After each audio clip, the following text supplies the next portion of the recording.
अस्सलाम वालेकुम, welcome to debate eight 8। मैं हूं ईसा नकवी। सियासी इस्तेहकाम, मुआशी इस्तेहकाम के साथ जुड़ा हुआ है। कल वफाकी हुकूमत बजट बराए साल 2024-2025 पेश करने जा रही है और आज जो इकनॉमिक सर्वे ऑफ पाकिस्तान जारी किया गया है वो चीख चीख कर कह रहा है कि पाकिस्तान का बदतरीन सियासी अदम इस्तेहकाम इस वक्त पाकिस्तान की मईशत को निगल रहा है। हुकूमत जो आज आदादो शुमार पेश करके कुछ बेहतरी साबित करने की कोशिश कर भी रही है, तो उसमें बेहतरी साल 2023 के निस्बत 2024 में ज़रूर होती हुई नज़र आ रही है। लेकिन गुज़श्ता 2 साल के सियासी अदम इस्तेहकाम ने किस तरीके से पाकिस्तानी मईशत को नुकसान पहुंचाया, उसका अंदाज़ा उन आदादो शुमार से बखूबी लगाया जा सकता है कि जो आज इकनॉमिक सर्वे ऑफ पाकिस्तान में रखे गए। और कोई बेहतरी की उम्मीद इस तरीके से नज़र नहीं आती कि पाकिस्तान को एक मरतबा फिर IMF को अप्रोच करना है और पाकिस्तान का budget under the dictation of IMF जो है वो बनाया जा रहा है। बहुत सारे अहदाफ जो रखे जा रहे हैं, जो वसूलियाँ होनी हैं, वो सब IMF के कहने पर होनी है। और क्या पाकिस्तान का मुआशी अदम इस्तेहकाम इसी तरीके से बरकरार रहेगा, क्योंकि सियासी इस्तेहकाम आता हुआ नज़र नहीं आ रहा। लेकिन आज एक उम्मीद पैदा हुई है। आपको मालूम है कि जुमेरात के रोज़ सुप्रीम कोर्ट ऑफ पाकिस्तान में बानी चेयरमैन तहरीक इंसाफ इमरान खान पेश हुए। केस था नैब तरमीम के हवाले से, और वहाँ पर जो गुफ्तगू हो रही थी उस दौरान एक मौका आया जब इमरान खान ने पाकिस्तान के मौजूदा मुआशी हालात के ऊपर बात की। तो जस्टिस जमाल खान बंदोखेल ने कहा कि जिस वक्त आग लगी हो, क्योंकि आपकी बातों ने हमें खौफजदा कर दिया, और अगर आग लगी हो तो फिर ये नहीं देखा जाता कि पानी पाक है या नापाक, बल्कि घर की आग बुझाई जाती है। बानी चेयरमैन तहरीक इंसाफ इमरान खान को बिलवास्ता या बिलावास्ता एक तरीके से कहा गया, पेशकश की गई, इस्तदा की गई, या फिर उनको सजेस्ट किया गया कि बातचीत करनी चाहिए और बातचीत होनी चाहिए। और आज अडयाला जेल में खबर ये आ रही है कि पाकिस्तान तहरीक इंसाफ की जिस टीम ने मुलाकात की, वहाँ पर पाकिस्तान तहरीक इंसाफ अब अपने मौक़िफ़ में थोड़ी नरमी लाते हुए नज़र आ रही है। वो बातचीत करने के लिए तैयार नज़र आते हैं, और बातचीत के लिए दरवाजे खोलने के लिए वो शायद अब उन सियासी कुव्वतों के साथ बैठने के लिए भी तैयार हैं जिनको वो पहले पाकिस्तान में अपने लिए एक नो गो एरिया करार देते थे। पाकिस्तान मुस्लिम लीग नवाज़, पाकिस्तान पीपल्स पार्टी और MQM, उनके साथ वो बात करने के लिए पहले तैयार नज़र नहीं आते थे। लेकिन आज बैरिस्टर गौहर ने जो बाहर आकर जेल से बात की, वो सुनिए। खान साहब बारहा कह चुके हैं कि मेरे साथ जो ज्यादतियां हुई है मैं उसको माफ करने के लिए तैयार हूं, और वो मैं माफ करता हूं। लेकिन डायलॉग के सिलसिले में आज खान साहब ने दोबारा इस बात का अदा किया है कि हमारा डायलॉग का जो बयानिया है वो डायलॉग आज भी कंटिन्यू करेगा। आज खान साहब ने उसकी भी इजाजत दी कि डायलॉग को आगे भला महमूद खान चकजर साहब भी आगे बढ़ाएं। देखिए, ऑफर शफर नहीं है, डील की कोई ऑफर नहीं है, ना ही हम डील कर रहे हैं, ना एनआरओ की तरफ जा रहे हैं। देखो, डायलॉग एक अलग बात है और डायलॉग की बात वो होनी चाहिए। और अगर किसी और तरफ से पॉजिटिव रिस्पांस नहीं भी आता तो इसका मतलब ये नहीं है कि हम गिव अप कर रहे हैं। जो पावर ब्रोकर्स है वो भी बड़े संजीदा होने चाहिए, और जो दूसरी कुव्वतें हैं वो भी होने चाहिए। एक बड़ी अजीब व गरीब बात है कि अमूमन हुकूमतें जो हैं वो आम मुआफ़ी का ऐलान करती हैं, फातेह जो हैं वो आम मुआफ़ी का ऐलान करते हैं। लेकिन यहाँ पर जेल में बैठा हुआ एक शख्स जिसके ऊपर 150 से ज़ायद मुकदमात हैं, और एक के बाद एक बुरी खबर उनकी और उनकी जमात के लिए आती है। लेकिन आज वो जेल से ये पैगाम देते हुए नज़र आ रहे हैं कि वो अपने साथ किए हुए हर जुल्म की मुआफ़ी देने के लिए तैयार हैं। क्या इमरान खान इस पोजीशन में हैं कि वो रियासती इदारों, पाकिस्तान की जो बड़ी ताकतवर शख्सियात हैं उनके हवाले से हुकूमती शख्सियात ये कहें कि मैं आम मुआफ़ी देने के लिए तैयार हूँ? इस सारे मामले में क्या सुप्रीम कोर्ट ऑफ पाकिस्तान, जिसको अब मुमकिन तौर पर पाकिस्तान तहरीक इंसाफ एक ख़त के ज़रिए जवाब देने वाली है इस मुज़ाकरात की पेशकश या सजेशन का, और वो बड़ा पॉजिटिवली लगता है कि जवाब आएगा, क्या सुप्रीम कोर्ट ऑफ पाकिस्तान को ऐसा प्लेटफॉर्म मुहैया कर सकती है कि जिस पर सियासतदान और तमाम पाकिस्तान के स्टेक होल्डर्स बैठ कर इस इशू को once and for all settle करें? इस मामले के ऊपर भी आज प्रोग्राम में बात होगी। और आज इस्लामाबाद हाई कोर्ट से बड़ी खबर यह है कि इलेक्शन कमीशन ऑफ पाकिस्तान वो वजूहात बयान करने से कासिर रहा कि जिसकी बुनियाद पर उसने ट्रिब्यूनल की तब्दीली की। इस्लामाबाद के 3 हल्के, हल्का N 46, 47 और 48, सबको मालूम है कि यहाँ पर पाकिस्तान मुस्लिम लीग नवाज़ के कैंडिडेट्स को फातेह करार दिया गया था। इनके हवाले से पाकिस्तान तहरीक इंसाफ के हिमायत याफ्ता उम्मीदवार, उनका क्लेम यह है कि फॉर्म 45 पर वो जीते हैं। मामला उज़रदारियों सदस्यों का इलेक्शन ट्रिब्यूनल इस्लामाबाद के ज़ेर समाअत था। जस्टिस तारिक महमूद जहांगीरी जो है वो इसकी समाअत कर रहे थे और इब्तदाई समाअतों से ये वाज़ेह हो गया था कि हो ना हो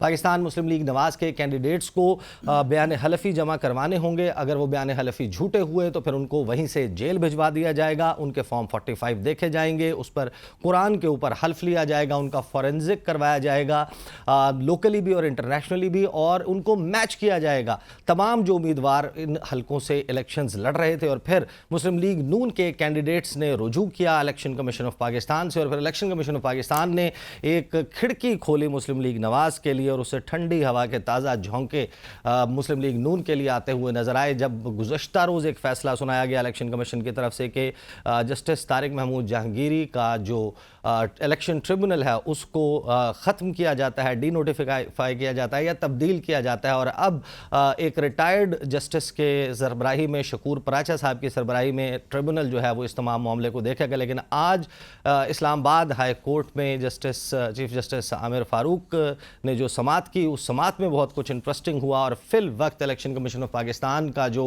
फैसला था उस पर अमल दरामद जो है वो रोक दिया गया। इन तमाम मामलों पर पाकिस्तान के सियासी और मुआशी मंजर गुफ्तगू करने के लिए मुझे स्टूडियोज़ में ज्वाइन कर रहे हैं इमरान वसीम साहब, सीनियर सहाफ़ी हैं, तज्ज़िया निगार हैं। साथ ही मुझे ज्वाइन कर रहे हैं साकिब बशीर साहब, सीनियर सहाफ़ी, तज्ज़िया निगार, एक सुप्रीम कोर्ट और एक इस्लामाबाद हाई कोर्ट को कवर करते हैं। मुझे ऑनलाइन जो है वो ज्वाइन कर रहे हैं जनाब जहांगीर जदून साहब, माहिर कानून हैं, और मुझे अहमद अवैस साहब जो हैं वो ज्वाइन कर रहे हैं, माहिर कानून हैं, पाकिस्तान तहरीक इंसाफ से ताल्लुक़ है। गुफ्तगू का आगाज़ जो है वो अहमद अवैस साहब से करेंगे। अहमद अवैस साहब, क्या हम अब फाइनली ये समझें कि मज़ाकरात का, डायलॉग का, मफाहमत का रास्ता निकल आया है, दरवाज़ा खुल गया है और अब बहुत जल्द इस जवाब के बाद जो इमरान खान साहब देने लगे हैं सुप्रीम कोर्ट ऑफ पाकिस्तान को, बातचीत का आगाज़ हो जाएगा? बिस्मिल्लाहिर्रहमानिर्रहीम, यकीनन होगा। मैं तो इससे पहले भी ये बात कर चुका हूँ कि ये अगर इसमें ज़रा सा हुकूमती हलकों की तरफ से ज़रा सी मैग्नेनिमिटी दिखाई जाती और वो राउंड टेबल कॉन्फ्रेंस की बात करते, ये असल में सबसे ज्यादा जरूरत जो है, मैं आपको बता रहा हूँ, ये मैं अपनी सोच बता रहा हूँ एज ए नेशनलिस्ट, कि सबसे ज्यादा जरूरत आज है कि एक राउंड टेबल कॉन्फ्रेंस हो जिसमें हुकूमत की तरफ से और तमाम पॉलिटिकल पार्टीज को, तमाम पॉलिटिकल लीडर्स को उसमें इनवाइट किया जाए, बुलाया जाए और वहाँ पे कॉन्स्टिट्यूशन के ऊपर, supremacy of constitution and rule of law के टच स्टोन के ऊपर वहाँ पे अहद लीक करें, तमाम कमिटमेंट करें कि पाकिस्तान के आइन से कोई डेविएट नहीं करेगा और कॉमा फुल स्टॉप तक के लिए जो है, जो तरीक़ेकार आइन ने दिया हुआ है उससे कोई हटेगा नहीं, और जो पाकिस्तान के आइन को सबवर्ट करेगा, तोड़ेगा, मानने से इनकार करेगा या उसके कॉन्ट्ररी कोई एक्ट करेगा तो उसके खिलाफ बाकायदा तौर के ऊपर एक कानूनी कार्रवाई जो आइन के तहत हो वो की जाए।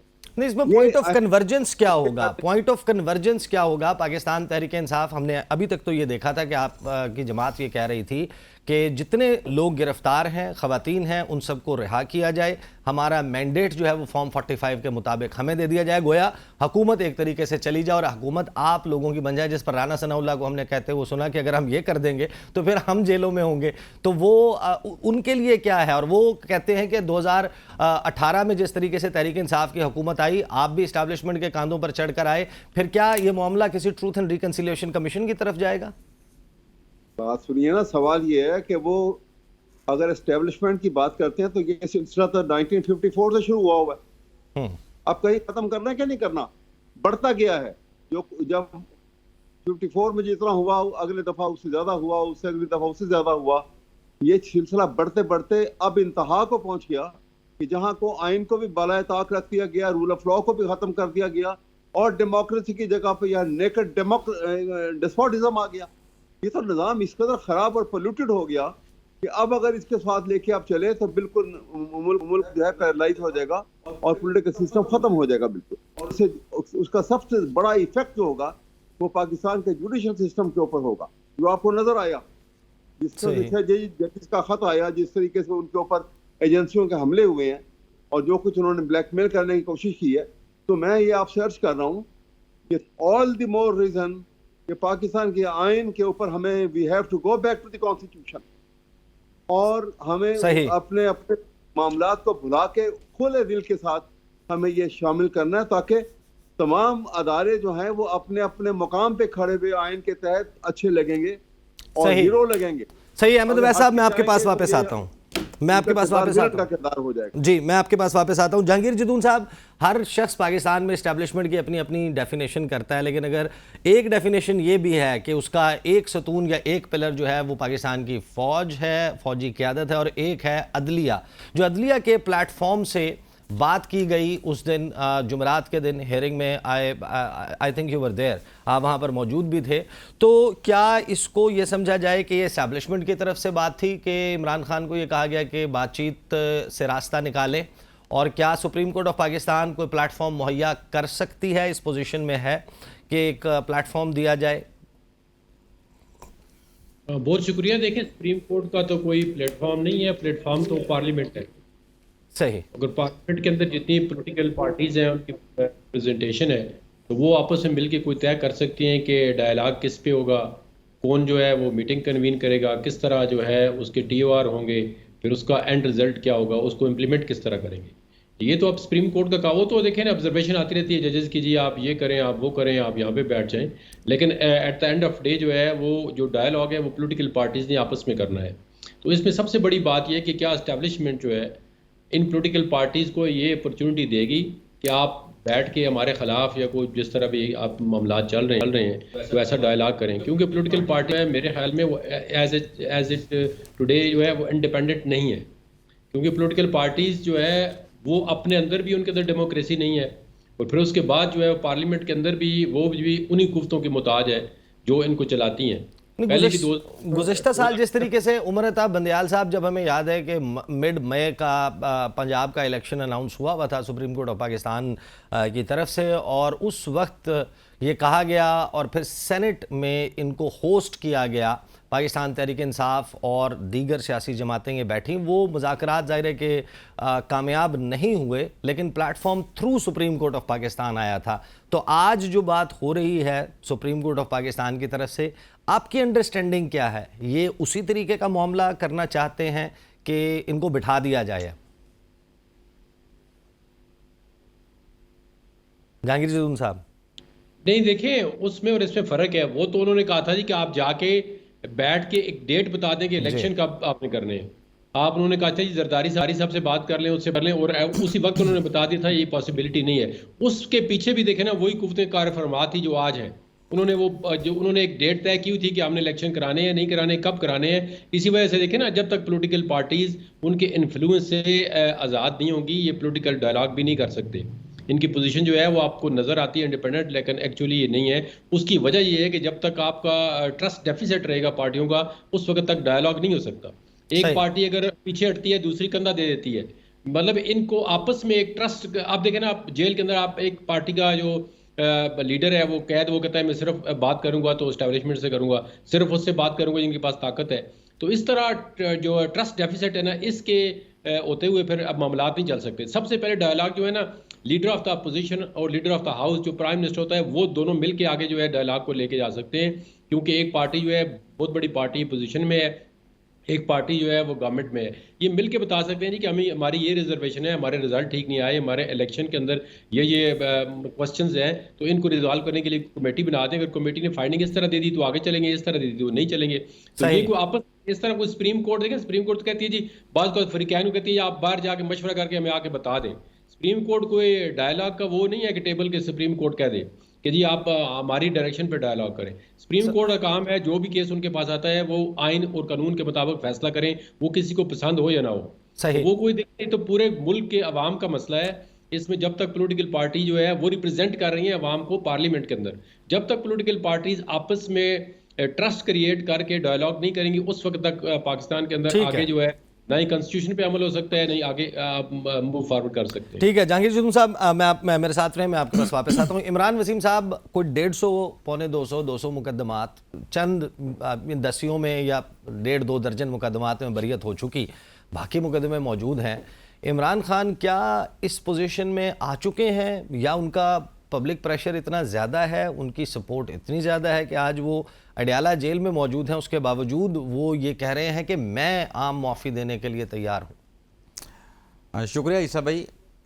आज जो स्टेटमेंट आई है बैरिस्टर गौहर के थ्रू बानी पीटीआई की, उसको अगर हम देखें तो उसके काफ़ी सारे एंगल निकल सकते हैं। ये जो माफ़ करने वाली बात है, माफ़ तो ज़री सी बात है कि हुकूमतें करती हैं जिसके ख़िलाफ़ मुकदमात होते हैं कि फ़लाँ के ख़िलाफ़ अपोजिशन के ख़िलाफ़ मुकदमात हैं, हम इन मुकदमात की या किसी और के ख़िलाफ़ हैं, पब्लिक के ख़िलाफ़ हैं, आम माफ़ी का ऐलान करते हैं। अब इमरान खान साहब ने जिस माफ़ी का ऐलान किया है, उस माफ़ी के नतीजे में क्या जो उनके अपने मुकदमात हैं वो ख़त्म हो जाएंगे? मुकदमात ख़त्म नहीं होंगे। इमरान खान साहब को जैसे भी मुकदमात हैं, झूठे हैं, सच्चे हैं, सियासी हैं, उनको फेस करना पड़ेगा। लेकिन आज के इस स्टांस से ईसा नकवी साहब ये बात तो क्लियर हुई है। नहीं तो क्या सुप्रीम कोर्ट ऑफ पाकिस्तान या उसमें बेंच में बैठे हुए मौजूद जज साहिबान ये कह सकते हैं कि हम सब या कौम आपकी तरफ देख रही है? देखिए, उस पर भी आते हैं। एक चीज़ जो क्लियर आज के मैसेज से हुई है वो ये है कि तहरीक इंसाफ 2 कदम पीछे हटी है। इससे पहले जो कंडीशन लगाई जाती थी, मुज़ाकरात की बात करते थे पाकिस्तान तहरीक इंसाफ वाले, लेकिन वो कहते थे कि आप हमारा मैंडेट हमको वापस कर दें, हमारे लोगों को रिहा कर दें। अब ये 2 कंडीशन नहीं जो है वो बैरिस्टर गौहर साहब ने अपने स्टेटमेंट में बताई, बल्कि उन्होंने कहा कि खान साहब ने ग्रीन सिग्नल दे दिया और कहा कि आप जाके मुज़ाकरात करें। तो ये जो कंडीशन थी, इसका मतलब ये था कि आप को हुकूमत आपके सुपुर्द कर दी जाए और जो हुकूमत वाले अपोजिशन में चले जाएं, तो वो फिर मुज़ाकरात के हवाले से कोई जवाब बनता नहीं था कि जब हुकूमत आपके सुपुर्द करनी है, हुकूमत आपको दे के खुद अपोजिशन के बेंचों में बैठना है, तो फिर मुज़ाकरात किस चीज़ के करने हैं? तो एक तो ये है कि इमरान खान साहब 2 कदम पीछे हटे हैं। इसमें एक और नुक्ता भी है जो आप सुप्रीम कोर्ट की बात कर रहे हैं। ये पीछे हटना, अगर इसको पीछे हटना ही कह दिया जाए, क्या ये अच्छी बात नहीं है मुल्क के लिए, कौम के लिए? देखें ईसा साहब, अगर तो तनकीद करनी है तो तनकीद के बहुत सारे एंगल निकल सकते हैं कि इमरान खान ने यू टर्न ले लिया, इमरान खान ने अपना थूका हुआ चाट लिया, इमरान खान ने ऐसा कर लिया, वैसा कर लिया। लेकिन अगर मुज़ाकरात की बात मुज़ाकरात की तरफ जा रही है तो इसको वेलकम करना चाहिए, अच्छी डेवलपमेंट है। इस पर मेरे ख्याल से तनकीद नहीं बनती। इस वक्त जो सियासी अदम इस्तेहकाम है, अगर उसको आपने इस्तेहकाम में तब्दील करना है तो फिर इसको वेलकम होना चाहिए। अब जो बात सुप्रीम कोर्ट की हो रही थी, इसमें एक नुक्ता ट्रस्ट का भी आएगा। क्या जो मुज़ाकरात की इमरान खान साहब ने पेशकश की कि वो तैयार हैं उन सियासी जमातों के साथ जिनके साथ वो बैठने के लिए अपनी हुकूमत में तैयार नहीं थे, आज अपोजिशन में हैं तो उनके साथ बैठने के लिए तैयार हुए, तो क्या वो जो ट्रस्ट है जो सुप्रीम कोर्ट की आप बात कर रहे थे, तो सुप्रीम कोर्ट के माजी के उस मुकदमे के नतीजे में एक पटिशन दरअसल सुप्रीम कोर्ट में आई थी, काशिम खान नामी एक दरख्वास्त गुजार आए थे, उस पर फिर सियासी जमातों को नोटिस हुए थे और फिर बैठकें लगी थी। तहरीक इंसाफ के लोग थे, पीडीएम की इत्तेहादी जमातें थी, पाकिस्तान पीपल्स पार्टी थी, लेकिन वहां पर भी देखा गया था कि ट्रस्ट डेफिसिट था और वो मुज़ाकरात बिला नतीजा खत्म हो गए थे। और पीडीएम की तरफ से इल्ज़ाम ये लगाया गया था कि इमरान खान साहब उन मुज़ाकरात को कामयाब होता नहीं देख रहे थे। अब जो जैसे जमाल खान मंदोखेल साहब ने बात की ना, अब मंदोखेल साहब का अगर हम बैकग्राउंड देखें तो बलोचिस्तान से उनका ताल्लुक है, बलोचिस्तान के वो हाई कोर्ट के जज रहे, फिर चीफ जस्टिस बने, तो वहां पे एक जिरगा सिस्टम भी होता है। तो उनके जहन में वो जिरगे वाली जारी सी बात है कि अगर वो एक इलाके से ताल्लुक रखते हैं तो वो भी कहीं ना कहीं एलिमेंट होगा। लेकिन ये जो मुज़ाकरात की बात हुई, ये अदालत में उस तनाज़र में हुई थी कि जब इमरान खान साहब ने इन इशूज का जिक्र किया, इंतखाबात में धांधली के इल्जामात का जिक्र किया, साइफर केस का जिक्र है, तब अदालत ने कहा कि ये तो सियासी मामलात हैं, आप सियासी लोगों के साथ मुज़ाकरात करें। इमरान मैं आपके पास वापस आता हूं। साकिब बशीर साहब, ये बताइए कि क्या आपकी क्या अंडरस्टैंडिंग है कि ये इसमें ड्राइविंग फैक्टर क्या है? क्या जो 6 जजेस का ख़त है और फिर अदलिया की तरफ से एक पोस्चरिंग नज़र आ रही है, हुकूमत जो पोजीशन ले रही है, हुकूमत ये कहने पर मजबूर हो गई है कि जज रिमार्क्स नहीं देता, फैसले देता है, और कोर्ट्स के हवाले से, जजेस के हवाले से काली भेड़ें कह दिया गया वज़ीर आज़म की तरफ से। क्या इमरान खान को जो अदलिया का इस तरीके से खड़ा हो जाना है ये कॉन्फिडेंस फराहम कर रहा है, या फिर जो मैसिव पब्लिक सपोर्ट है वो समझते हैं कि इसके ज़रिए अब वो इस पोजीशन में आ गए? या तीसरा एंगल ये है कि क्या जो 1971 के तनाजुर में ट्वीट किया गया था और उसके बाद एकदम एक तेज़ी आई है मुकदमात के हवाले से, और जो साइबर क्राइम विंग है वो कोई बगावत के मुकदमे की तैयारी कर रहा है, उसकी वजह से ये मुज़ाकरात की बात आई है? What's your understanding? मेरा ये ख्याल है कि जो अदलिया की आप बात कर रहे हैं, अदलिया ऐसा नहीं है कि कोई एक्स्ट्रा ऑर्डिनरी वो हुई है। अदलिया ने अपनी पोजीशन ली है, जो कानून और आइन के मुताबिक उनकी पोजीशन है, जो पिछले 1-1.5 साल में जो हमें नज़र नहीं आ रही थी। और उसका ताल्लुक किसी भी पॉलिटिकल पार्टी से नहीं है, मेरी अपनी अंडरस्टैंडिंग है। और उसका डेफिनेटली जब केस ही एक ही पार्टी के हैं, अब बंदा कहे कि वो अदलिया जो है वो पीटीआई को या इमरान खान को या उनके एफिलिएट जो बंदे हैं उनको रिलीफ दे रही है, भाई केस ही सिर्फ पीटीआई के हैं। अब नून लीग के तो कोई केस नहीं है, पीपल्स पार्टी किसी जमात का केस नहीं, एक ही जमात का केसेस हैं। तो जब अदलिया ने अपनी पोजीशन ली कि आइन और कानून के मुताबिक उनको यह रिलीफ मिलना शुरू हो गया।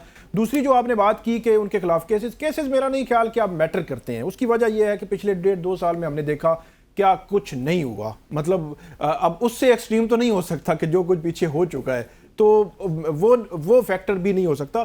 मेरा ये ख्याल है कि जो सुप्रीम कोर्ट ऑफ पाकिस्तान में जो 35 मिनट का मुकालमा था जजेस के साथ, उस जजेस ने हो सकता है कि इमरान खान साहब को कन्विंस किया हो। सुप्रीम कोर्ट कोई वैसे फोरम नहीं है कि वो ऐसा कोई पंचायत बनाएगा, बैठेगा, सालसी का कोई किरदार अदा, ऐसा नहीं है। लेकिन वो जो एक मुकालमा था, उस मुकालमे में मुझे ऐसे लगता है कि शायद उनको उस पर असर हुआ हो और उसके बाद उन्होंने इस पर आमादगी जाहिर की हो। लेकिन अब किन ग्राउंड्स पर है ये देखना है। जो बात है कि मैंडेट पे बात नहीं होगी, तो अगर मैंडेट पे भी बात नहीं होगी, अगर किसी जुडिशल कमीशन पे बात नहीं होगी, किसी उनके खिलाफ जो कार्रवाइयां उन पे बात नहीं होगी, तो फिर किस पे बात होनी, बात किस पे होनी है अगर इन पे बात नहीं होनी है, एक बात। और दूसरी चीज़, अब हुकूमत का अगर कंडक्ट अगर देखें तो 8 फरवरी से ऑनवर्ड क्या है, हुकूमत वक्त क्या है, रिसेंट पास्ट अगर 2-3 हफ्ते अगर देख लें तो क्या है। हुकूमत तो जनाब अपने इलेक्शन बचाने के लिए ऑर्डिनेंस ला रही है, नैब के लिए ऑर्डिनेंस ला रही है जी, 40 दिन का रिमांड होना चाहिए। वो पर्सन स्पेसिफिक है, केस स्पेसिफिक वो ऑर्डिनेंस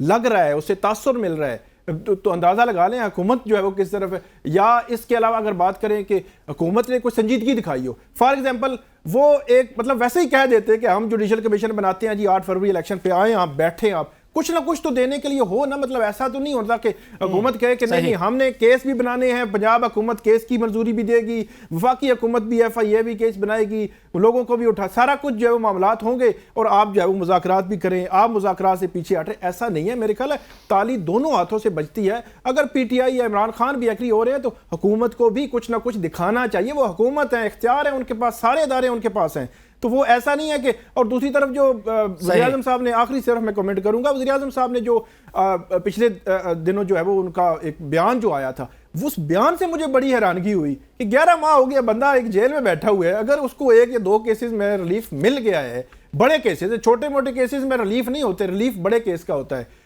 तो उस 11 माह के बाद रिलीफ मिलना मेरा ख्याल है कोई गैर मामूली तो नहीं है। उसको फिर काली भेड़ कह देना ये भी हैरानकुन था। मुझे ब्रेक के बाद वापस आएंगे, बात करेंगे कि इलेक्शन कमीशन ऑफ पाकिस्तान, उसके वकील आज क्यों इस्लामाबाद हाई कोर्ट को कन्विंस नहीं कर पाए। बात करते हैं आफ्टर द ब्रेक।